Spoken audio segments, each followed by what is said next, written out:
Hello. My name is Travis for those that are new to these videos, and I am talking to you about interview questions and answers that you are going to get during your interview, especially when you're successful at it and the interview continues to go beyond the first question or the second question. The idea is for the interview questions and answers to get deeper as the time continues. So with that being said, the question that a client asked me this week, I thought it was worth sharing, is what happens when the interviewer asks about your last salary. What is your current or your last salary? Hey Jennifer, good to see you.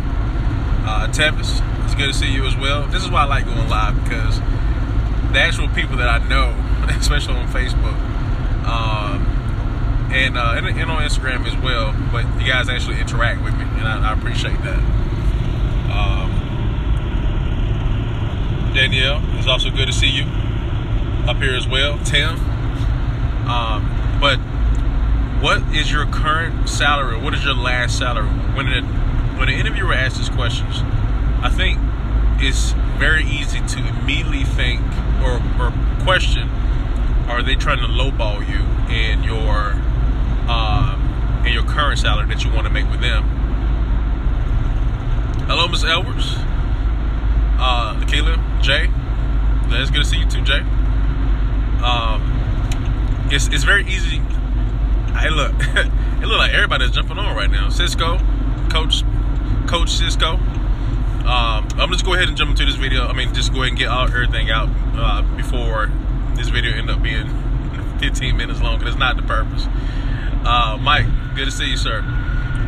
But again, the idea is you don't want to think about it immediately that the employer is trying to lowball you and trying to pay you what you feel like you deserve.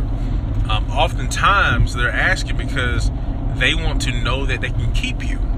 They want to know that they can currently afford you, and that once you're hired, that you're not going to go and look for another job somewhere else.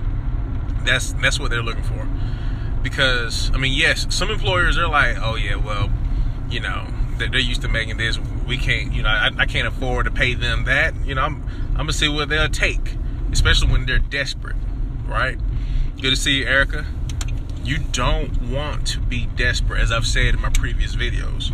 Do not show your current employer or your current interviewer that you are desperate for the job, because you then put yourself in a situation where you're not as secure in the direction that you can go, as far as how much money you can make, how quickly you can start, the position that you actually get, if you're going to be a entry level position versus the next level position. There's so many different factors that come in that place. So don't be desperate. Make sure you stand your ground. Be confident. And but that's mainly what they want to know. They want to know, can they keep you? Because if you're used to making $15 an hour or $20 an hour, and they turn around and say, yeah, but we only are able to pay you $14 an hour, or anyway, it's $2 less or $3 less than what you're used to making, then they know, like, if you say yes, you might be good for now, but at the end of the day, you want better, right? Jared, it's good to see you, sir. You want better than what you were making before.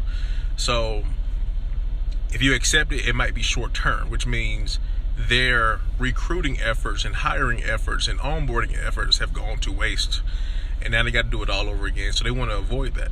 So don't be afraid of the question. It's good for you to be honest with them and yourself, and just keep it honest and just tell them exactly what it is. Now, you don't have to answer that question.